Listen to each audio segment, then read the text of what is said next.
Good evening, everyone. Dr. Bryan Wills coming live from Wills Chiropractic. Hope you guys are having a fantastic day. Hope you got outside today. I think everybody had the day off because it's election day, and I think that the governor or somebody gave everybody a day off. So hopefully you enjoyed it. I gotta love these days, November, because they come kind of few and far between, and we all know what's coming with winter here. So hope you got voted today as well. Last month was all about pregnancy and babies and things like that. This month we're going to switch gears a little bit and fast forward to kids.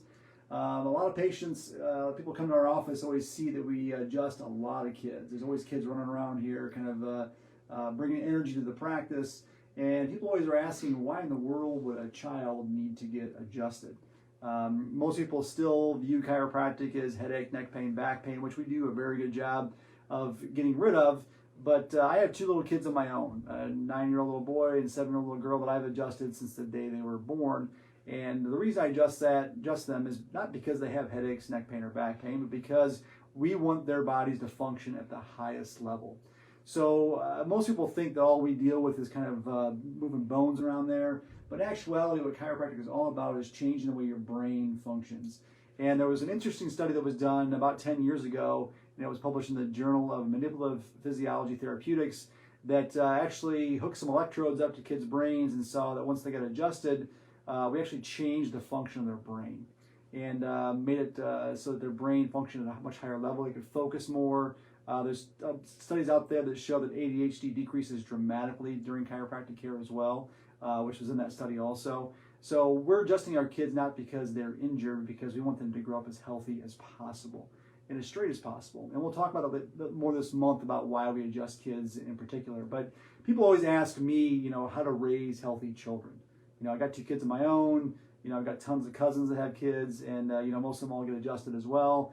And people ask me, well, what are the 3 kind of keys there? Well, obviously number 1 is making sure they're getting adjusted, because again, we want to make sure their brain can get the stimulation it needs to function at its highest level.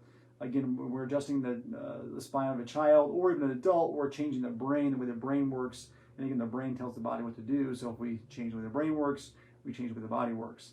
Number 2 is something that I kind of hammer a lot with new parents especially, and that's about nutrition.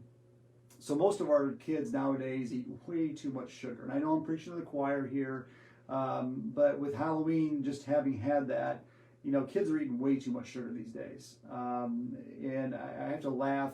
My son, I was talking to him last week if he was excited about going trick-or-treating for Halloween, and he goes, no, not really, Dad. And I'm like, well, why not? I thought maybe he's getting too old. He's 9 years old. Maybe he's just not liking it. He goes, well, I don't like going because we do all that work and then Mom won't let us eat the candy anyways. And I had to laugh a little bit because my wife is the sugar Nazi and kind of meters out the sugar there. But it's really important to kind of limit how much sugar kids eat. Doesn't mean they can't have candy. Doesn't mean they can't have ice cream and those types of things. But we just eat way too much. Soda is one of the most dangerous things when it comes to eating too much sugar because there's just so much sugar in it. But there's a lot of things that people give their kids they don't think about that have tons of sugar, like orange juice and apple juice and all the juices that we give kids. Kids can just drink water. They don't need to drink a ton of juice. Does that mean that they should never drink juice at all? No, we need to limit those things. And I'll be talking here in a few weeks about how sugar kind of blocks vitamin C and thus decreases your white blood cell count and decreases your white blood cell effectiveness. But we'll talk about that in a different talk there. So nutrition's big. You need to be eating good meals, limiting their sugar intake, upping their water intake. And the third one is something that's just getting all too big nowadays, which is too much screen time. It's starting to get a little frustrating in my office a little bit, having to talk to kids and parents about not being on their cell phones like this for 7 hours out of the day. And again, we'll talk about more of these things down the road, but we got to get kids off screens and outside doing things. Again, if they're off their screens, they're more likely to be more active, which we need to have kids that are active. A couple of poor diet with too much screen time, and all of a sudden our obesity rates are skyrocketing, and that's what we're dealing with right now in our society. And as I've said before in many, many videos, there's a reason why the U.S. is #1 in COVID deaths and everything else is because we don't have a very good diet. We don't get enough exercise, and our kids, it starts when we're kids. So if we want to raise healthy kids, number 1, really, really important to get them adjusted. Again, that stimulates their brain, make sure their brains function the way it's supposed to. Kind of helps with ADHD and some of those things that we kind of see over and over again. Number 2 is diet. We need to limit their sugar intake. Again, you don't have to, never eat candy or never eat ice cream or never, drink soda. Well, don't ever drink soda. That's just bad for you in general. But you can have some of these things. Just need moderation. All right, it doesn't need to be so much. And number 3 is limiting screen time. We get kids more active. Get them outside and play.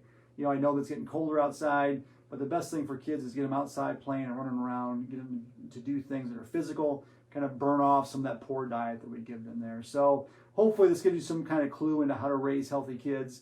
This whole month's going to be about kids. Next week we're going to talk about scoliosis and some of the dangers involved with that and how we can take care of that as well. So hopefully everyone got out and voted today. Have an excellent, excellent week, and we'll talk to you next Tuesday.